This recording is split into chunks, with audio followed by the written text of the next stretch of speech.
warahmatullahi wabarakatuh. Waalaikumsalam warahmatullahi wabarakatuh. Bismillahirrahmanirrahim. Alhamdulillahirabbil alamin. Assalatu wassalamu ala asyrafil anbiya'i wal mursalin sayyidina wa maulana Muhammadin wa ala alihi wa sahbihi ajma'in. Amma ba'd. Puji syukur kepada Allah Subhanahu wa taala karena dengan izinnya jualah sehingga kita bisa berkumpul di tempat ini. Shalawat serta salam semoga selalu tercurah kepada junjungan kita Nabi besar Muhammad sallallahu alaihi wasallam beserta keluarga, sahabat dan pengikut beliau hingga akhir zaman. Apa kabarnya Ustadz dan Ustazah pada hari ini? Alhamdulillah. Ukhuwah, berakhlak, berprestasi, mandiri, berwawasan lingkungan. Allahu Akbar. Alhamdulillah, senang sekali. Semuanya dalam keadaan bahagia? Bahagia. Terlebih dahulu saya ucapkan terima kasih kepada Ustadz Ustazah, teman-teman rekan guru semuanya yang sudah bersedia untuk berhadir di ruangan pada hari ini dalam kegiatan kita, yaitu diseminasi, penyebaran pemahaman tentang budaya positif, yang mana ini adalah bagian dari tugas kami, ya, tugas aksi nyata pada modul 1-4 ya, tentang budaya positif. Oke, baik teman-teman semuanya. Terlebih dahulu ya ulun ya saya ya minta pendapat teman-teman nih. Kalau misalnya nih teman-teman Ustadz Ustazah di sini adalah sebagai seorang petani ya, teman-teman Ustadz Ustazah di sini adalah sebagai seorang petani. Lalu saya kasih beberapa bibit tanaman. Nah, kira-kira apa yang akan dilakukan oleh Ustadz Ustazah semuanya? Ya, silahkan kepada Ustadz Ustazah untuk memberikan pendapat. Ustadz Wawan, misalnya Ustadz Wawan, saya berikan 1 bibit tanaman. Apa yang dilakukan oleh Ustadz Wawan? Akan saya tanam, saya rawat, saya siram, akan saya cek setiap hari hingga tanamannya tumbuh subur dan memberi manfaat untuk saya dan untuk orang di sekitar. Masya Allah. Terima kasih Ustadz Wawan ya, atas pendapatnya. Akan ditanam sama beliau, dirawat, bisa disiram sehingga menjadi tanaman yang bermanfaat untuk semua. Silahkan Ustadz Yusuf. Ustadz Yusuf, iya, silahkan Ustadz Yusuf. Misalnya nih, Ustadz Yusuf seorang petani, kemudian saya berikan bibit tanaman, apa yang akan dilakukan oleh Ustadz Yusuf? Terima kasih. Kalau yang diberi tentunya akan saya tanam. Dia saya berikan asupan atau nutrisi, pupuk-pupuk atau vitamin tanaman supaya tumbuhnya subur dan buahnya juga bagus. Terima kasih Ustadz Yusuf. Betul sekali yang disampaikan oleh Ustadz Ustazah, ini sesuai dengan pemikiran dari Bapak Ki Hajar Dewantara ya. Kita sebagai guru itu diibaratkan dengan seorang petani yang mana kita petani memiliki bibit tanaman, kemudian tanaman itu tentunya kita tanam di tanah yang subur, kita rawat, kita siram hingga menghasilkan bermanfaat bagi orang lain. Begitu juga dengan anak-anak kita. Tentunya anak-anak kita akan kita tuntun dengan penuh kasih sayang ya. Jadi dirawat seperti walaupun iklan ya, dirawat ya sehingga menjadi bermanfaat ya, berbuah lebat kalau pohon ya, berbuah yang banyak misalnya seperti padi ya, seperti itu anak-anak kita diharapkan nantinya mereka bermanfaat bagi dirinya sendiri dan orang lain. Terima kasih kepada Ustadz Ustazah yang sudah memberikan pendapatnya.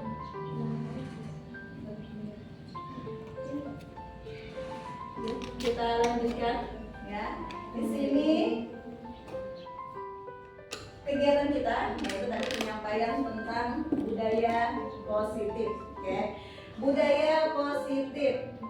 Oke, mohon izin ya kalau saya mengatakan budaya positif, silahkan dijawab oleh Ustazah. Itulah budaya kami, gitu ya. Pelajaran Ustaz. Bagaimana ya jawabannya ya? Misalnya kita tanya, kita juga pelajaran ya.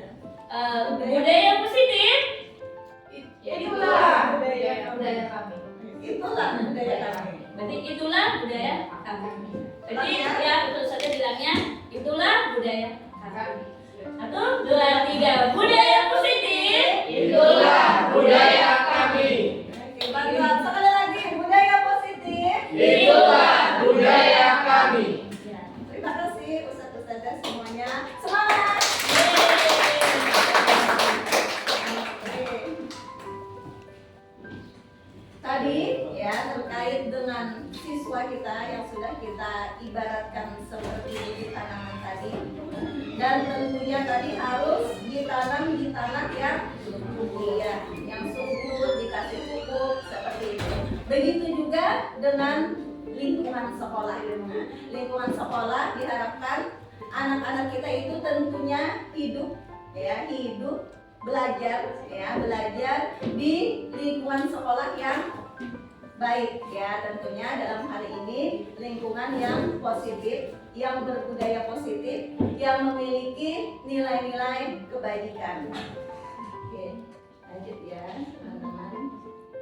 Oke, di sini ada sebuah pertanyaan pemantik, yaitu setuju dan tidak setuju ya, pilihan setuju atau tidak setuju.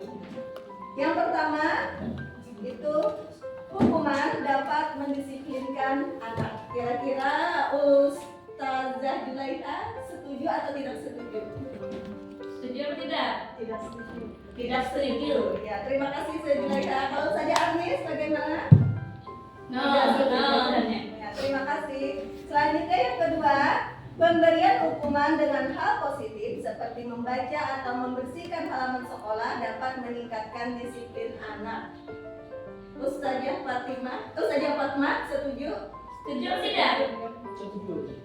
Kalau namanya hukuman tidak setuju. Tidak setuju. Tidak setuju. Ya, terima kasih Ustazah Fatma. Selanjutnya yang ketiga, memberi penghargaan dapat meningkatkan motivasi belajar anak. Bagaimana pendapat Ustazah Lisa? Setuju. Setuju. Ya, terima kasih.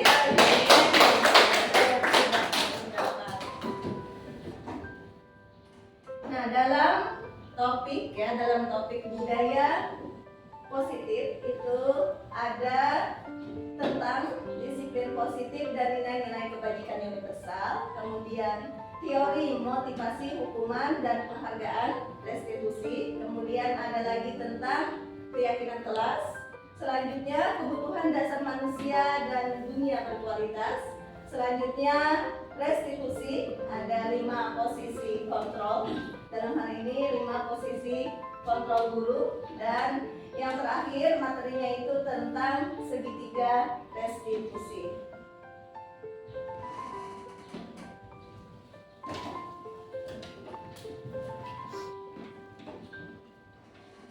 Materi yang pertama dalam budaya positif itu yang kami pelajari itu ada disiplin positif dan nilai-nilai kebajikan universal.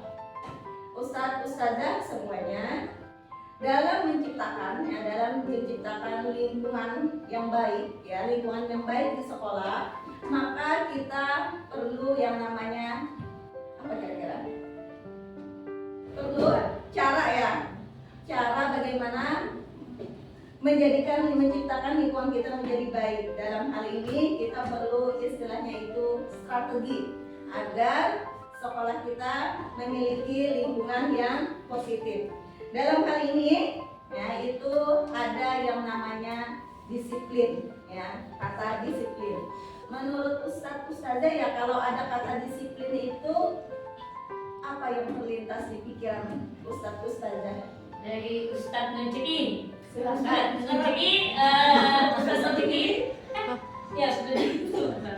Nunciki, disiplin apa sih yang terlintas di benak Ustadz saat mendengar dengan kata disiplin? Oke, kalau yang lebih kata disiplinnya itu lebih kayak seharusnya itu ada dihubungkan dengan kata lain misalnya. Kalau disiplinnya itu sebenarnya umum. Apa disiplin tentang apa dulu? Kan harus terusnya dulu. Kalau disiplin itu lebih kayak sikap yang ditanamkan di diri anak, misalnya tentang disiplin masuk kelas. Nah, kan berarti sikapnya itu untuk bisa masuk kelas itu dengan disiplin atau dengan tepat waktu. Mungkin itu Lebih saja. kepada sikap yang Iya, sesuai. Sikap dan ke waktu ya, disiplin. Nah, tepuk tangan juga. Kemudian kami minta pendapat buat Ustazah Hima. Iya, dari Umrun, kalau disiplin menambahkan dari Ustaz, disiplin itu biasanya berdampingan dengan aturan. Apabila aturan sudah kita laksanakan dengan baik, artinya sudah disiplin. Boleh. Sesuai dengan aturan ya. Jadi disandingkan, ada kata-kata yang disandingkan ya tadi. Disiplin positif. Nah, sebelumnya kami yakin Ustazah sudah mengenal ya. Kemarin sudah ada teman-teman juga 1 tahun yang lalu disiplinasi tentang disiplin positif. Nah, kira-kira nih kembali ke yang sudah pernah ke Ustazah Fatma, apa sih disiplin positif itu? Kalau tadi disiplin, sekarang disiplin positif. Terima kasih saja. Kalau menurut Ulama disiplin tadi kan memang sikap yang sudah disepakati bersama-sama yang bisa yang bersesuaian dengan aturan yang sudah dijalankan ya saja. Kalau disiplin positif sendiri berarti aturan yang bisa kita laksanakan dengan baik, semuanya sudah menyepakati dengan baik dan bisa terlaksana dengan baik. Iya.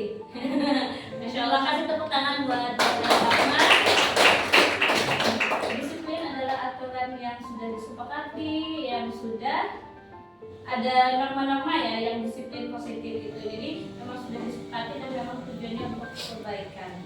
Nah, kemudian di sini juga ada nilai-nilai kebaikan ya. Nah, di sini juga ada, silakan Ustazah Aisyah yang langsung saja di sini tentang perubahan paradigma, stimulus, respon, teori kontrol dan teori pilihan. 1 tahun yang lalu kita juga sudah belajar ya, sudah teman-teman sudah mendefinisikan.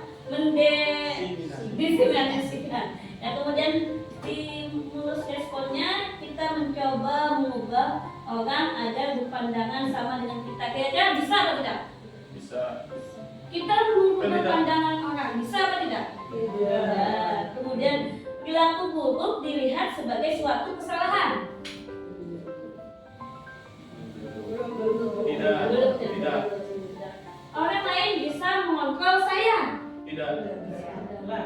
Saya bisa mengontrol orang lain. Lah. Tidak ya, tidak. Pemaksaan ada pada saat bukan gagal. Tidak. Kita bisa memaksa orang apabila kita sudah bujuk dan bujukan kita itu gagal. Berarti sepakat atau tidak? Tidak sepakat. Kemudian lanjut, model berpikir menang kalah. Pokoknya kalau tidak ada menang kalah. Sedangkan di kontrol atau pilihan kita berusaha memahami pandangan yang lain tentang dunia. Benar atau salah? Karena apa yang kita lihat belum tentu benar ya. Kemudian semua perilaku memiliki tujuan. Kita makan untuk apa? Kenyang. Untuk bertahan hidup, untuk kenyang, bertahan hidup, bisa beribadah ya, punya tujuan sesuatu. Kita di sini punya apa?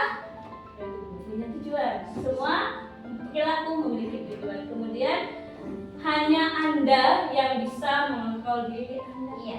Iya, betul? Maka seandainya nih Ustazah tidak mau ke sini, kira-kira kami bisa memaksa apa tidak? Tidak bisa. Kemudian kolaborasi dan konsensus menciptakan pilihan-pilihan. Betul apa tidak? Betul. Model berpikir menang, tidak ada kalah. Pokoknya kita selalu berpikir, menang. Berpikir positif. Sepakat? Sepakat. Oke. Nah, itu disiplin positif.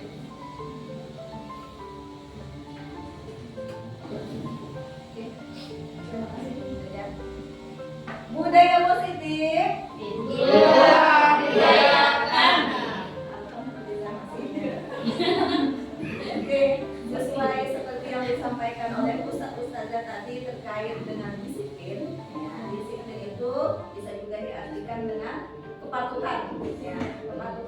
atau ketaatan pada suatu aturan ya. Kemudian dalam hal ini ya, dalam hal disiplin tentunya ada yang namanya kontrol diri ya, ustadz-ustadzah semua. Misalnya tentang makna disiplin dulu. Disiplin yang artinya di sini bisa dimaknai dengan belajar. Kemudian disiplin diri membuat orang menggali potensinya menuju sebuah tujuan apa yang dia hargai.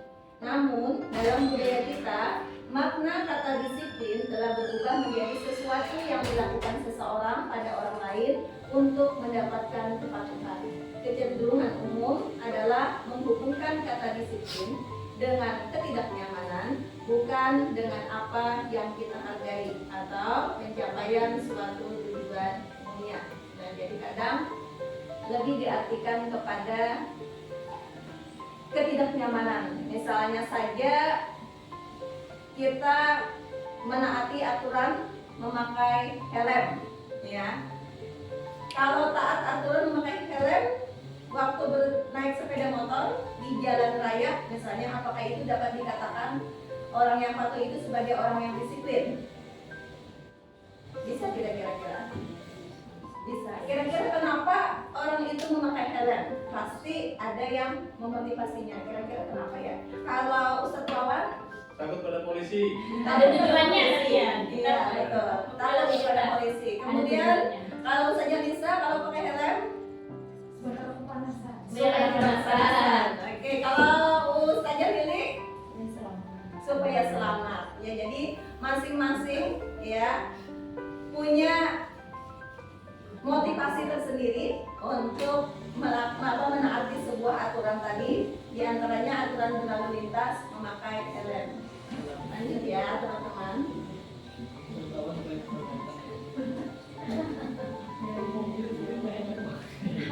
Kemudian dalam menciptakan sebuah lingkungan yang positif, budaya positif, kemudian disiplin positif di sekolah kita, tentunya ya ada tujuannya. Tujuannya adalah agar anak-anak kita atau siswa kita itu lebih menghargai dirinya dan menghargai orang lain.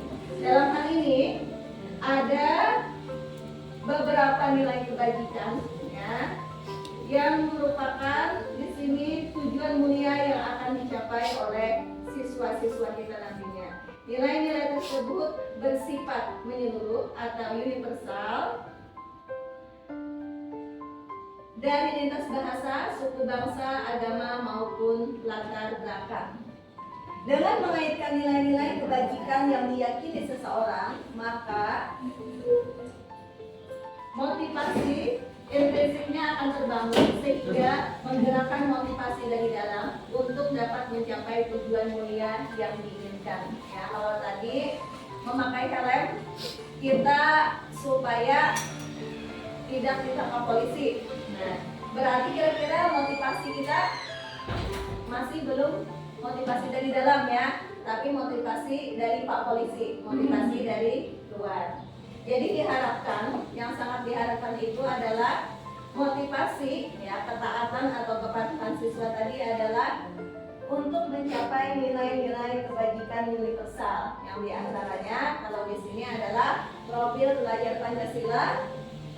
Yang pertama adalah beriman dan bertakwa kepada Tuhan Yang Maha Esa dan berakhlak mulia. Kemudian mandiri, bernalar kritis, berkebinekaan global, bergotong royong, dan kreatif. Iya, jadi itu nilai-nilai kebajikan universal ya dalam profil pelajar Pancasila. Dan tentunya ya ini sudah lengkap ya. Ya, misalnya ada nilai kebajikan itu yang lain, menghormati, empati, apalagi menghargai orang lain. Nah, ya itu masuk ke sini. Apalagi ya nilai-nilai yang lain? Kasih sayang. Ada lagi? Menghormati, empati, kasih sayang, menghargai, dan lain-lain sebagainya. Oke, selanjutnya adalah materi yang kedua dari budaya positif adalah teori motivasi, hukuman dan penghargaan serta restitusi. Nah, ini tadi yang terkait dengan motivasi perilaku manusia.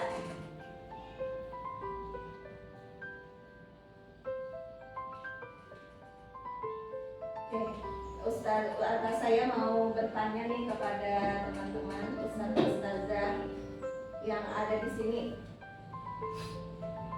Kita bekerja, misalnya kita bekerja di SD Islam Terpadu Ukhuwah, pasti kita memiliki motivasi. Nah, misalnya nih, kalau Ustadz Yusuf apa motivasinya nih?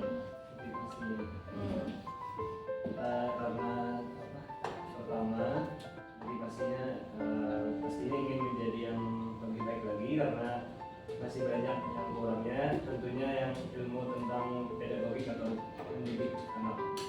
Nah, motivasinya kepada mendidik anak menjadi lebih baik. Ya. Terima kasih Ustadz.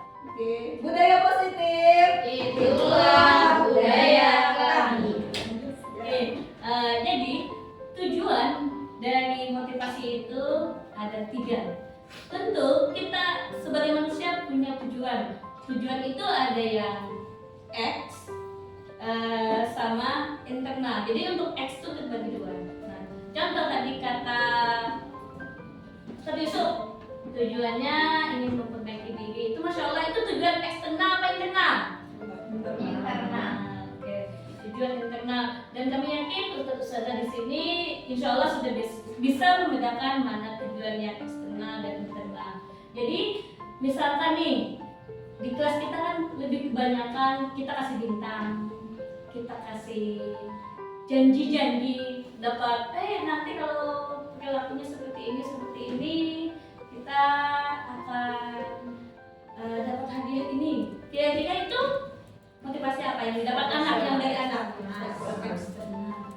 Dan selama ini tidak bisa dipungkiri kita masih memainkan untuk memotivasi anak itu yang keluar adalah dari eksternal. Sebetulnya tujuan kita adalah internal, tapi kira-kira dari Bu Anpian untuk usia 6 tahun sampai 12 tahun itu, kelas 1 sampai kelas 6, apakah bisa kita tumbuhkan motivasi internalnya dari Ustazah Titin? Ya, gitu saja. Kalau menurut Ulun, untuk menumbuhkan motivasi internal itu memang ada pancingan saja. Karena anak kelas 1 sampai kelas 6 ini kan memang cara berpikirnya kan belum seperti anak remaja yang SMP atau SMA. Jadi memang untuk menumbuhkan motivasi internal itu harus dipancing dulu. Mesti konkret lah mereka. Terlihat. Ini pengalaman Ulun aja di kelas 6 ya belum bisa seutuhnya untuk menumbuhkan motivasi internal itu dengan dari dalam diri mereka sendiri, tetapi masih harus pakai iming-iming atau imbalan. Gitu. Terima kasih, tepuk tangan dulu dong. Berbagi pengalaman juga di sini, khususnya untuk menyoroti anak kelas 2. Kelas 2 itu seperti datang tepat waktu. Datang tepat waktu itu mulai mau menumbuhkan motivasi internalnya. Saat tanya lo ada yang datang terlambat, bilangnya kita gunakan pakai segitiga instruksi, kenapa datang terlambat? Nah, habis itu anaknya jawab dulu, tidak apa-apa ustazah, dan bangunnya kesiangan. Habis itu bagaimana perasaannya? Dia bilang tidak apa-apa, biasa saja. Nah, itulah bukti konkret anak kita masih berpikirnya itu eksternal, motivasinya itu eksternal. Kenapa? Ternyata bukan dari dirinya, bukan dari dalam dirinya. Untuk saat ini di kelas Ulun, untuk datang terlambat itu aturannya mereka berdoa hanya di pojok duduk sambil berdoa itu di kelas Ulun. Nah, alhamdulillah untuk menghindari kenyamanan, motivasi eksternal yang pertama, menghindari ketidaknyamanan itu anak Ulun tidak berlaku, karena alhamdulillah kita tidak menggunakan hukuman lagi untuk khususnya alhamdulillah selama selama CGP dan sebelumnya ulun memang mengalami hukuman. Dan alhamdulillah di sini pun di CGP kita banyak sekali belajar tentang ilmu ya, khususnya banyak ilmu yang awalnya itu nggak tahu menjadi tahu. Nah, awalnya yang tahu sedikit sama-sama karena kuping lah bahasa Banjar itu menjadi dipertajam menjadi tahu. Nah, di situ banyak pengalaman yang kami dapat. Jadi untuk di kelas 2 pun ulun masih belum bisa sepenuhnya memotivasi anak itu menjadikan motivasi yang internal yang datang dari anak. Nah, paling ditanya refleksi saja, refleksi setiap ada kejadian kita refleksikan. Jadi di situ Pak bisa terlihat, khususnya anak ulun kemarin itu ulun tanya yang suka datang terlambat. Nggak ada sih sebenarnya yang jawab yang suka datang terlambat. Saat ditanya lagi yang perasaannya biasa saja datang terlambat, hampir semuanya. Nah, sekarang tanya yang sedih datang terlambat itu sekitar 2-3 anak. Dan itu ulun bisa menangkap. Ulun tanya alasannya kenapa. Tanyanya, sedih Ustazah datang terlambat karena saya tidak suka datang terlambat itu membuat saya sedih. Nah, otomatis itu sebetulnya motivasi internal yang mulai tercipta di diri siswa. Nah, tapi ada sebagian yang sekali. Bagaimana kalau Bu Harpian sudah ada mendeteksi motivasi di kelas 1? Ya, di kelas 1 sendiri kalau di tempat kelas 10 itu biasanya dari repot yang sudah dicontohkan. Jadi biasanya yang terlambat itu kan ditulis. Ketidaknyamanan yang ditulis itu karena nama dia yang tercantum, dia walaupun dia mengaku gitu ya. Yang melambat hari ini siapa? Dia mengaku ngangkat, tapi ditulis itu nama saya yang ada. Jadi bila ada nama dia itu ketidaknyamanan. Itu ketidaknyamanan. Ya, jadi satu. Nah, besok siapa lagi ya kata gurunya. Besok siapa lagi yang tertulis di sini? Padahal tidak ada hubungan apa ya, cuma tulisan aja. Besok itu yang terlambat ini besok tidak terlambat, tapi ada lagi misalnya, cuman mungkin 1 orang seperti itu. Jadi berkurang lah karena dia tidak nyaman untuk dicatat sama itu. Insya Allah ya, pengalaman kita, kami yakin Bu Harpian ini banyak pengalamannya, apalagi kan Bu Harpian ini tidak ada yang 1 tahun di sini lah, kecuali Ustazah Irma, memang beliau tidak bersentuhan langsung ke siswa kelas, tapi kayak Ustazah Lisa, beberapa tahun sudah lama di sini, Ustazah Titin, kita hampir sama ya Ustazah Titin ya, beda setengah tahun. Nah, terus itu Ustazah Fatma, dan di sini banyak senior GP kami yang kami C-nya belum hilang. Di sini ada beberapa C yang sudah langsung GP. Lanjut, motivasi internal di sini ada pertanyaan internal dan eksternal. Apa sudah? Insya Allah sudah bisa sudah. Lanjut. Berarti ada 3 teori motivasi tadi. Yang pertama, menghindari ketidaknyamanan. Kemudian yang kedua, mendapatkan imbalan seperti hadiah dari guru atau penghargaan. Kemudian yang ketiga, untuk menghargai diri sendiri. Saya akan menjadi orang yang seperti apabila saya bisa melakukannya. Dalam hal ini, motivasi internal merupakan tujuan sesungguhnya dari disiplin positif pada siswa kita. Lanjut ya, di budaya positif itulah budaya kami. Ya, tepuk tangan. Merdeka menurut Ki Hajar Dewantara, merdeka itu artinya tidak hanya terlepas dari perintah, akan tetapi juga cakap buat memerintah diri sendiri. Diharapkan ya, anak-anak yang kita tuntun, siswa-siswa yang kita tuntun, mereka memiliki kemerdekaan. Ya, mereka merdeka jiwanya, merdeka dalam hal tidak tergantung kepada orang lain, kemudian merdeka dari paksaan orang lain. Nah, itu. Jadi dalam hal ini, dalam disiplin ini, ya bukan mereka itu tidak disiplin karena keterpaksaan, tetapi disiplin ketaatan kepada aturan yang lahir dari dalam diri mereka sendiri. Seperti tadi dari Ustazah Lili ya, memakai helm supaya selamat, karena untuk melindungi kepala ya, bila apa-apa takut terbentur seperti itu, misalnya jatuh berarti supaya selamat, berarti lari dari dalam diri sendirinya. Seperti itu apa yang kita harapkan, kepatuhan anak terhadap aturan.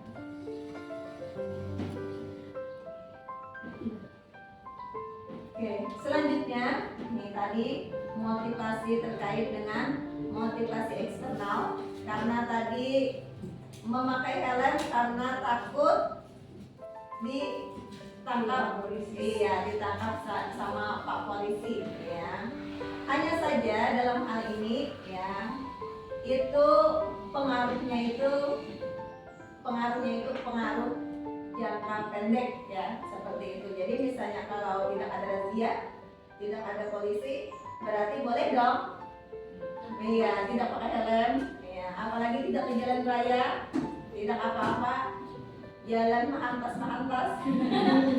Iya, tidak apa-apa. Jadi dalam hal ini ya, hukuman itu kurang efektif ya, atau dapat dikatakan tidak hanya kurang efektif tapi tidak efektif, seperti itu. Juga halnya dengan penghargaan. Misalnya motivasi kita datang tepat waktu karena ingin mendapatkan piagam, ya, dapat voucher belanja. Ya. Misalnya tidak ada voucher belanja, tidak ada piagam penghargaan, bagaimana? Apakah masih tepat waktu atau santai-santai saja?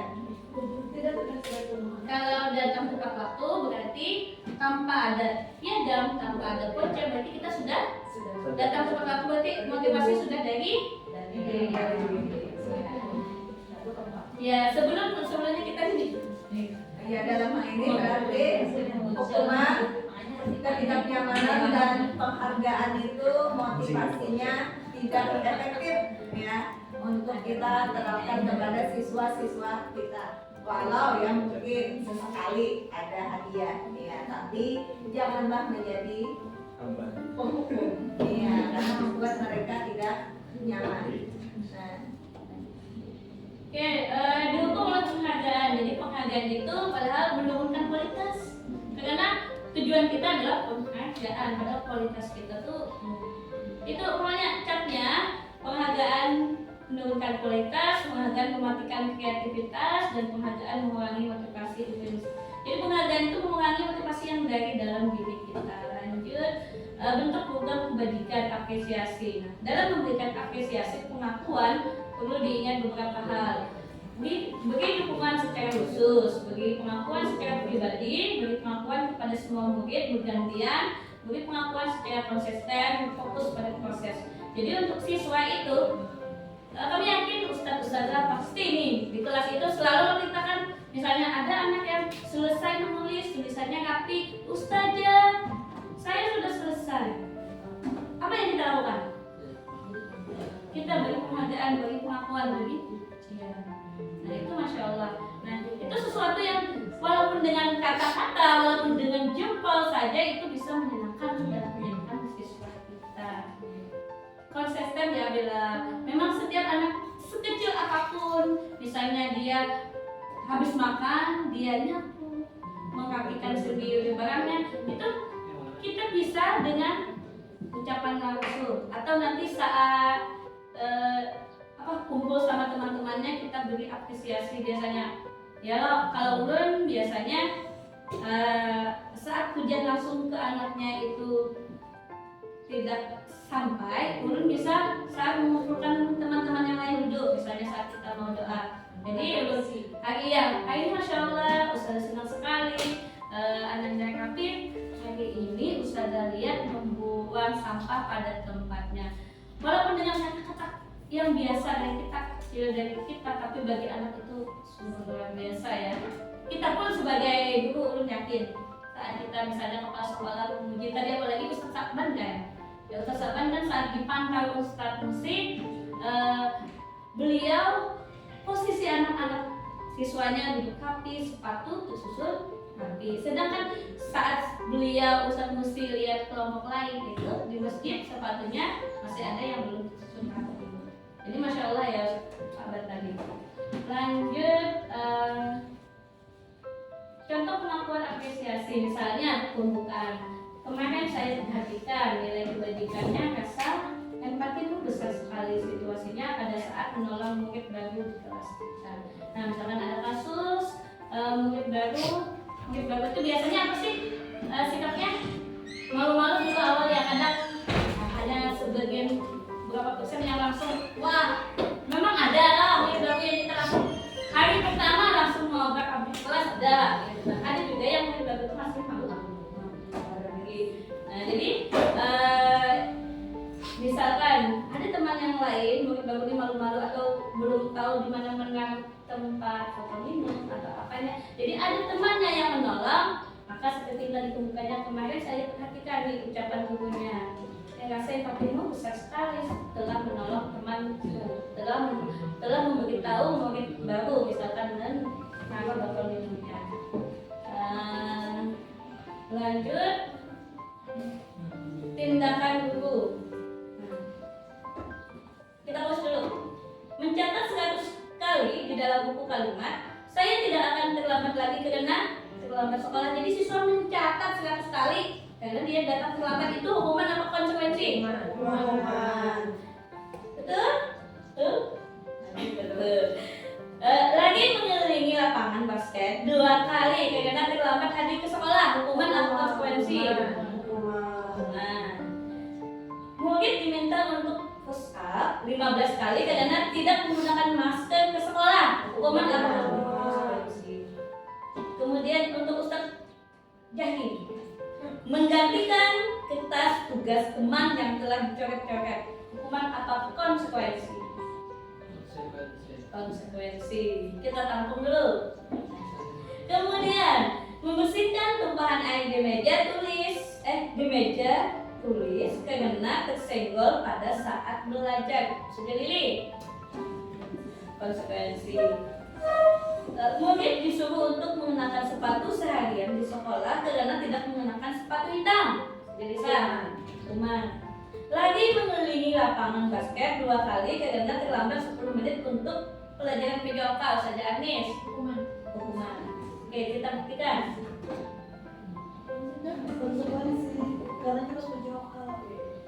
Ada sudah tergambar. Hukuman adalah sesuatu yang tidak berkaitan, bahkan itu kadang berlebihan. Itu namanya hukuman. Konsekuensi itu sebelumnya sudah ada kesepakatan, kemudian saling keterkaitan.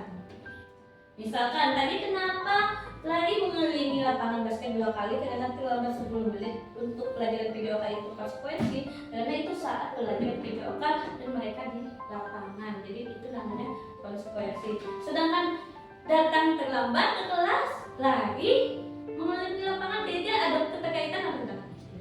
Tidak ada, itu namanya hukuman. Jadi antara hukuman dan konsekuensi itu berbeda. Lanjut. Hukuman dan konsekuensi. Hukuman itu suatu yang menyakitkan harus terjadi, sedangkan konsekuensi suatu yang harus terjadi. Nah, kemudian hukuman membuat anak sakit fisik maupun hati untuk jangka waktu lama, sedangkan konsekuensi membuat anak merasa tidak nyaman dalam jangka waktu pendek. Nah, untuk hukuman anak membenci kedisiplinan, sedangkan untuk konsekuensi anak menghargai disiplin. Untuk hukuman itu bentuk paksaan, sedangkan konsekuensi stimulus atau hadapan. Kemudian hukuman mendorong anak menyakiti diri sendiri, sedangkan konsekuensi mendorong anak agar mudah menyesuaikan diri. Nah, kemudian hukuman itu konsep dari diri yang hukum, sedangkan konsekuensi konsep diri yang baik. Lanjut.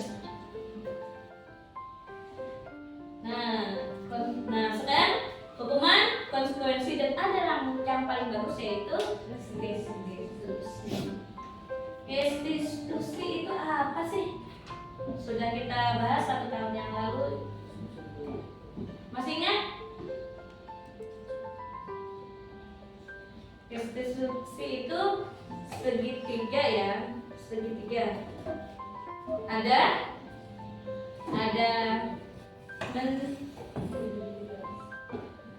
identifikasi. Nah, apa itu restitusi? Restitusi adalah, bisa Ustazah Julaiha bacakan?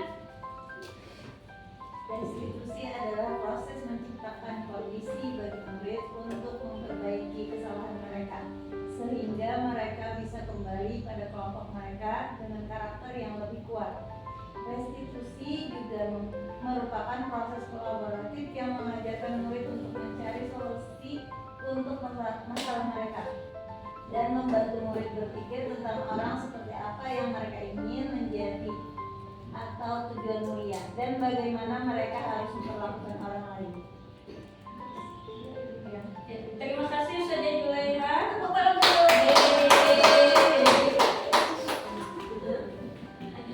Lanjut ya. Oke.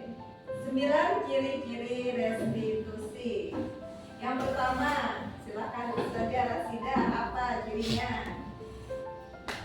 Yang pertama itu bukan untuk menebus kesalahan, namun untuk belajar dari kesalahan. Oke, setuju ya? Setuju ya. Lanjut kita melakukan restitusi. Yang kedua, silakan siapa teman? Memperbaiki hubungan. Ya, memperbaiki hubungan. Yang ketiga, silakan Ustazah Julaiha.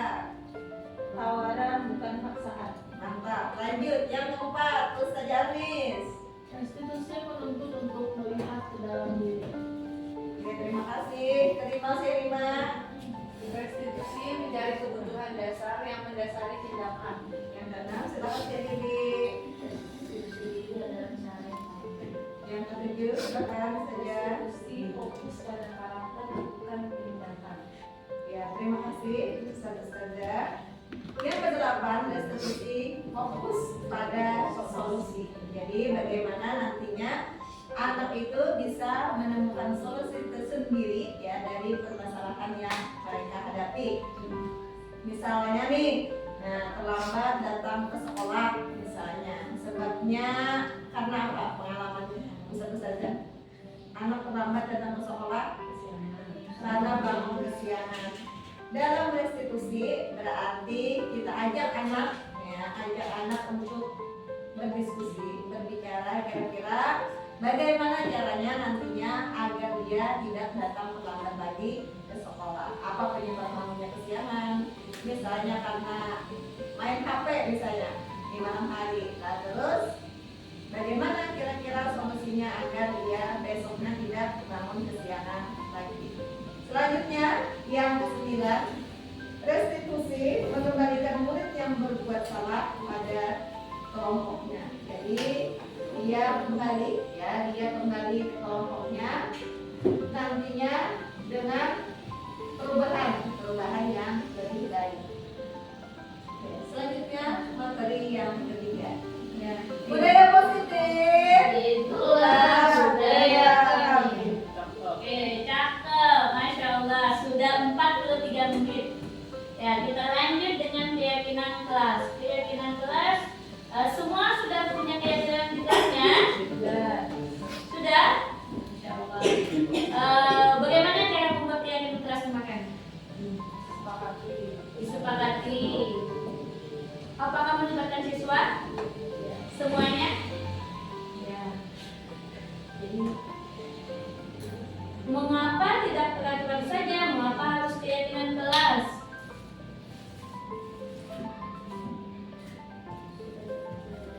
Ya betul, supaya muncul dari siswa. Jadi keyakinan kelas itu muncul dari diri siswa sendiri. Dia akan mudah menjalankan. Dia akan ingat, oh aku punya keyakinan kelas yang dibuat bersama di dalam kelas. Lanjut. Nah, nih, jadi peraturan kelas itu lingkupnya harus kecil, kemudian keyakinan kelas, kemudian lingkungan positif, kemudian budaya positif. Lanjut, yang mana yang merupakan keyakinan kelas? Hijau atau putih? Hijau atau putih yang keyakinan? Sudah, hijau atau putih? Yang keyakinan kelas hijau atau putih? Yang kolom yang hijau atau kolom yang putih? Putih, ya. Sepakat putih atau ada yang hijau? Angkat tangan hijau. Yang hijau? Ada? Hijau putih? Angkat tangan hijau. Ada. Hijau putih ayo. Putih. Putih. Ya betul, kenapa jadi putih? Nah, kesepakatan kelas yaitu kami guru dan murid yang saling menyayangi. Bandingkan dengan yang di sebelahnya datang tepat waktu mengucap salam. Itu terlihat tapi nilainya belum nampak. Sedangkan yang pertama yang putih itu saling menyayangi, semangat belajar, kami murid yang peduli dengan teman. Lanjut. Betul ya yang putih ya? Ya, kalau bendera hijau, bendera putih. Lanjut. Nah, keyakinan kedalaman keyakinan kelas itu ada menggunakan kabel T dan kabel G. Nah, ini di kamu kemarin belajar ya lumayan ya. Kita lanjut saja. Ada terlihat, terdengar, dan berperilaku. Tampak seperti, tidak tampak seperti. Nah, contohnya keyakinan kelas di sini hormat, terlihatnya ya hormat di sini terlihat berempati terhadap perasaan orang lain. Terdengarnya satu orang berbicara, yuk saya bantu. Nah, itu sikap hormatnya. Kemudian perilakunya adalah tersenyum ramah. Kemudian yang terlihat adalah memegang barang milik orang lain hanya dengan izinnya. Kemudian terdengarnya, nah, boleh saya pinjam. Nah, yang perilakunya Tersenyum. Nah, perilaku itu sikap perilaku senyum ramah, memberikan salam hormat, berjabat tangan, nah, ya. Kemudian meletakkan tangan di dada dan saling. Kemudian memberikan ruang bekerja, postur tubuh yang tenang, itu perilaku yang terlihat ya saudara. Lanjut. nah ini peraturan dan masuk peraturan. Yang mana peraturan, yang mana keyakinan kelas ya saudara. Nanti ada keyakinan kelasnya Kelasnya apa? yang dibikin. Nah, peraturannya selalu kembalikan buku ke tempatnya. Kira-kira untuk bahasa keyakinan apa ya? Aku anak yang bisa tertib boleh. Kita lihat ya. Anak yang bertanggung jawab. Ya, sejak anak yang bertanggung Ya, jawab. kita cek langsung. Nanti kampung. Kampung. Dilarang mengganggu orang lain. Itu adalah peraturan. Kalau keyakinan kelasnya bahasanya apa kira-kira? Saya hadir di sekolah 15 menit sebelum pembelajaran dimulai. Ayo keyakinan kelasnya disiplin. Dilarang melakukan kekerasan. Peduli. Dilarang menggunakan narkoba.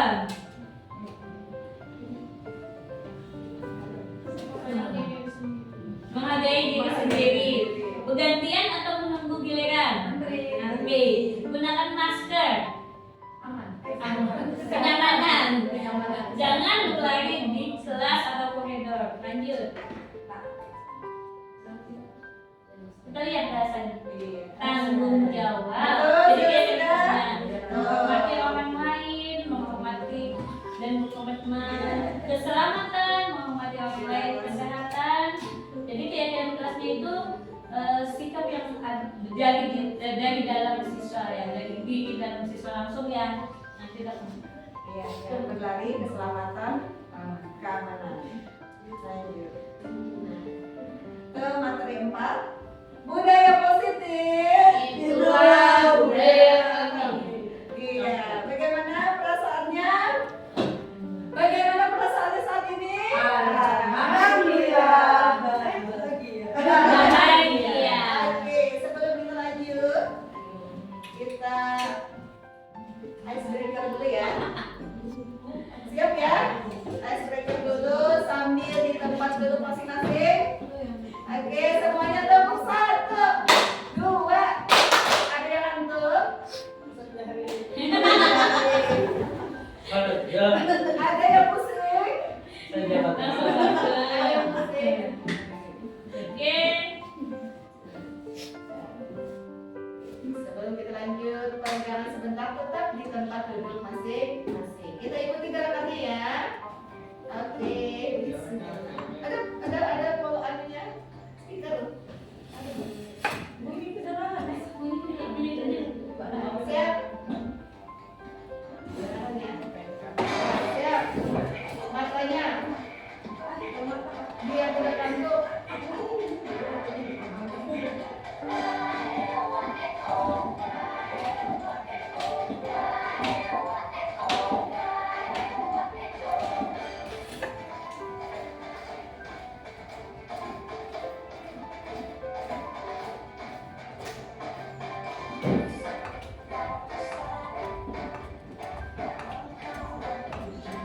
Kakinya juga digerakkan.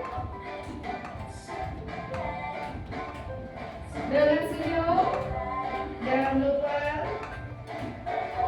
jahe. Buncis.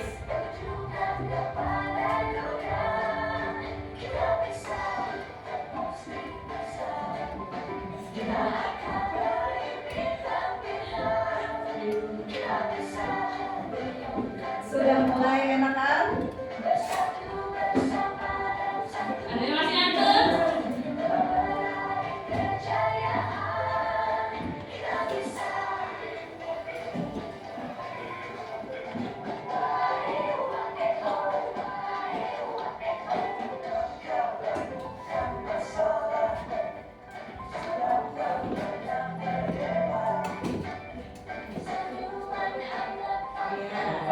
Kakinya dipegang juga.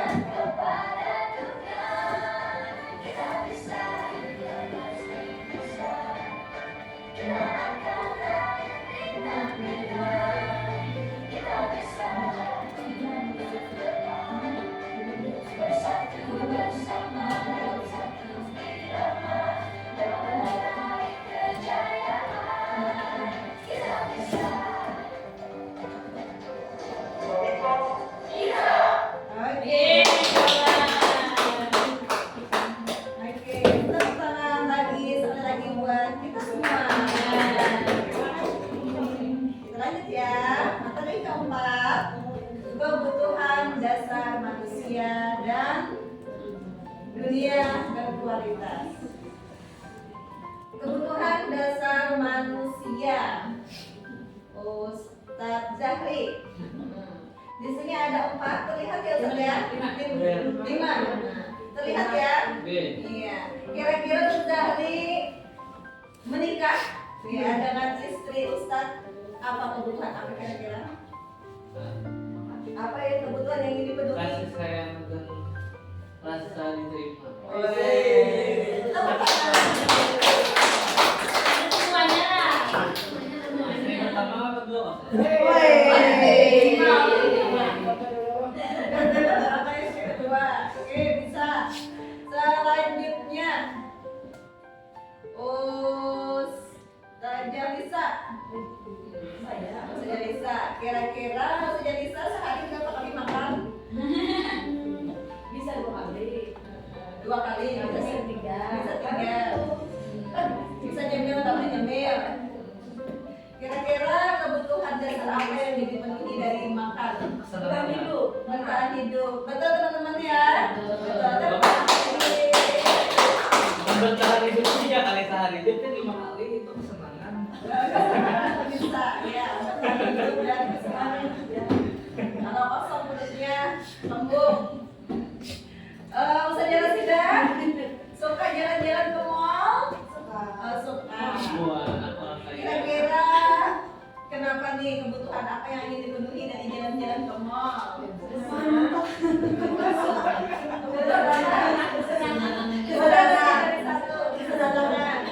Satu aja kesenangan. Kebebasan. Kesenangan. Iya. Terus dari suami kan. Iya, tepuk tangan. Ustazah Khalifah. Ustazah Khalifah sekarang senang berjualan. Kira-kira kebutuhan apa yang ingin dipenuhi oleh Ustazah Khalifah? Kesenangan. Kesenangan. Ya, apapun ya yang dilakukan oleh kita itu pasti ya karena ingin memenuhi kebutuhan dasar kita, baik itu kasih sayang, kesenangan, penguasaan, kebebasan dan bertahan hidup. Begitu juga dengan anak-anak murid kita atau siswa kita di sekolah. Nah, pasti mereka ingin dipenuhi kebutuhannya ini. Apabila ada misalnya satu kebutuhannya yang tidak terpenuhi, nah, mungkin berarti ada kemungkinan misalnya dia akan melakukan sebuah pelanggaran atau ketidaktaatan dengan aturan yang ada di sekolah karena ada salah satu kebutuhannya yang tidak terpenuhi, baik itu di rumah misalnya maupun di sekolah. Ya, kalau dia tidak mendapatkan di rumah, dia juga ingin mendapatkannya di sekolah. Nah, bisa. Kalau tidak dapat di sekolah, bisa dia ingin menuntutnya lagi di rumah. Jadi harus yang namanya 5 kebutuhan ini bisa terpenuhi sebagai sebuah kebutuhan dasar manusia. Selanjutnya saja. Ya, posisi 5 kontrol, Masya Allah, kemarin sudah jadi 5 posisi kontrol, yaitu adanya penghukum, pembuat bersalah, teman, pemantau, dan manajer. Selama ini Ustazah di posisi mana? Dari Ustaz Jaki. Penghukum, pembuat bersalah, teman, bisa berbagi pengalamannya. Manajer, Masya Allah. Masih mana? Masih ada yang membuat merasa bersalah. Oh iya. Berarti kita harus bisa menempatkan sesuai kondisi dan sesuai anak ya. Tidak mesti kita selalu misalkan, apalagi tahap untuk anak kelas bawah, itu untuk manajer itu kita perlu mengelola pola pikirnya. Jadi kadang kita bisa di memantau, teman, dan manajer itu yang kita mainkan. Sedangkan Ustaz Lisa di tahap mana nih? Bisa juga memantau juga. Buat orang merasa bersalah tidak. Manajer jarang-jarang. Jangan ya. Ini hati-hati untuk membuat bersalah. Kenapa? Karena Kasihan mau anak jadi merasa Rendah diri. Jadi rendah diri, hati-hati di membuat bersalah. Bahkan itu lebih parah dari dampaknya apabila memang setiap kali membuat bersalah itu kita lakukan, anak merasa rendah diri, emosinya itu terpendam. Beda dengan kalau penghukum itu kayaknya kalau kita hukum, anak itu akan mengeluarkan emosinya. Misalnya setelah kita hukum, anak itu duduk di meja, dia bisa mencoret-coret meja, bisa membuat perilaku tambahan ya. Nah itu dihukum. Tapi di pembuat bersalah, anak itu merasa sedih, terpendamlah emosinya itu. Kenapa? Jadi hati-hati di pembuat merasa bersalah. Di sini ada yang perlu kita diskusikan? Ada pertanyaan? Ya Allah, semua sudah paham ya? Lanjut. Coba kita lihat. Saya kecewa sekali dengan kamu, membuat orang merasa bersalah. Coba bayangkan kalau ada bilang nih teman kita berteman. Misalkan, Ustazah Aisyah ini kecewa banget dengan Pian. Bagaimana perasaan Ustazah Aisyah? Bahkan beliau lebih kecewa ya. Nah, walaupun kadang apa yang kita mulutkan, apa yang dari mulut kita itu kadang sepintas saja kita betul kita akan merasa lagi. Sedangkan apa yang sudah tertanam masuk di Ustazah Aisyah itu dia akan melekat. Kemudian lanjut, kamu tidak pernah benar melakukannya. Nah, penghukum, ayolah lakukan demi ibu bapak. Ayo nak, lakukan demi ustazah. Itu di teman. Apakah kamu mau mendapatkan stiker bintang hari ini? Nah, itu mantap. Kemudian bagaimana kamu bisa menyelesaikan masalah ini? Manajer, kamu selalu yang paling bertanya. Dari sini sudah bisa bedakan? Masya Allah, mantap. Tepuk tangan. Lanjut, berbeda antara peraturan pemantau, konsekuensi, hadiah, nilai-nilai, manajer. Nah, jadi kalau kamu tidak, titik-titik saya akan diberi hukuman untuk membuat tidak nyaman. Nah, kalau kamu tidak mengerjakan ini, saya akan. Misalkan ada anak yang khususnya di kelas bawah tidak mau menulis lah, ya. Kalau kamu tidak menulis, saya akan apa biasanya kalau di hukuman yang tidak nyaman? Dikeluarkan dari kelas. Ya. Yang bisa pokoknya yang membuat anak tidak nyaman. Beda dengan di manajer. Apa yang kamu yakini? Bagaimana memperbaiki masalah ini? Misalnya, anak itu tidak selesai menulis. Apa yang kamu yakini? Bagaimana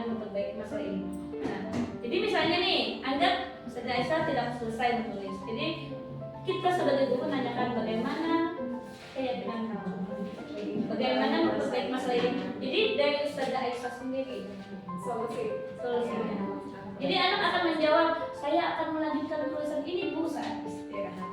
Jadi jawaban itu dari diri anak. Nah, 6 segitiga restitusi. Segitiga restitusi yaitu, nah seperti segitiga. Yang pertama itu menstabilkan identitas, yang kedua memvalidasi kebutuhan, yang ketiga menanyakan keyakinan. Nah, sini adalah tahap manajer segitiga restitusi. Dalam menstabilkan identitas, guru bisa berkata seperti ini: membuat salah itu adalah hal yang manusiawi. Tidak ada manusia yang sempurna. Bapak Ibu guru juga pernah berbuat salah. Kita pasti bisa menyelesaikan masalah ini. Bapak Ibu tidak tertarik untuk mencari tahu siapa yang benar, siapa yang salah. Bapak Ibu lebih tertarik untuk menyelesaikan masalah. Kalau kamu menyalahkan dirimu sendiri terus-menerus, apakah kamu bersikap baik pada dirimu sendiri? Kemudian yang kedua adalah validasi kebutuhan. Ya, misalnya setelah kita menanyakan alasan-alasan mereka ketika melakukan pelanggaran, tentunya setiap hal yang dilakukan, yang tadi dilakukan oleh siswa itu pasti karena ada kebutuhan tertentu. Kira-kira kebutuhan apa yang mereka butuhkan? Kenapa alasannya melakukan pelanggaran? Guru berkata, kamu bisa saja kan melakukan hal yang lebih buruk, tapi kamu tidak melakukannya kan? Atau kamu pasti punya alasan mengapa kamu melakukannya. Apa yang penting bagi kamu? Kamu boleh tetap berusaha menjaga sikap itu, tapi tambahkan sikap lain yang baru. Maukah kamu belajar cara lain untuk mendapatkan yang kamu butuhkan tanpa harus memukul?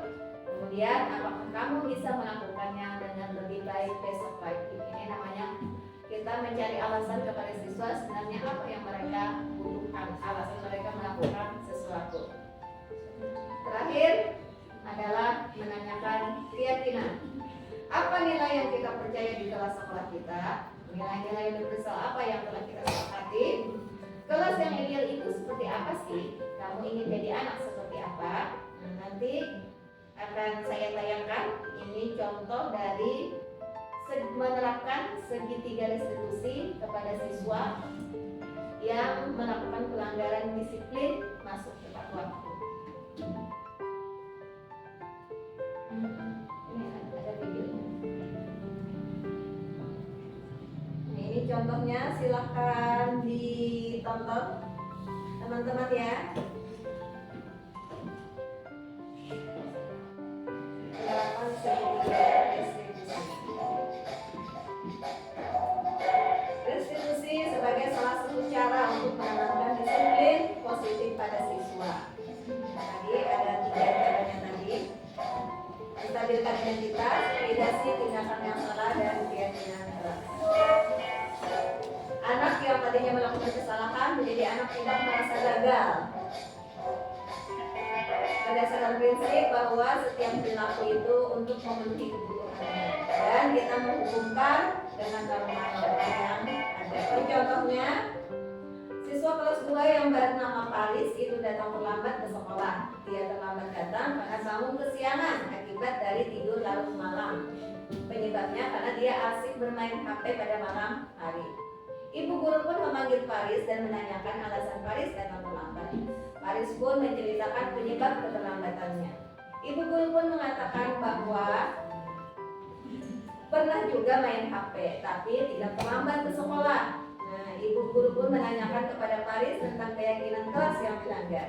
Paris pun mengatakan bahwa ia telah melanggar kesepakatan kelas, yaitu kesepakatan datang tepat waktu. Ibu guru menanyakan tentang bagaimana caranya agar Paris tidak datang terlambat.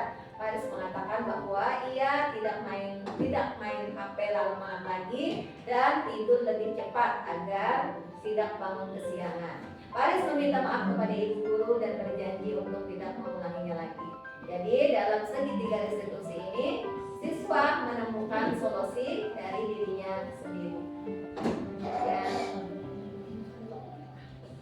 Ini ada video. Nah, ini contohnya.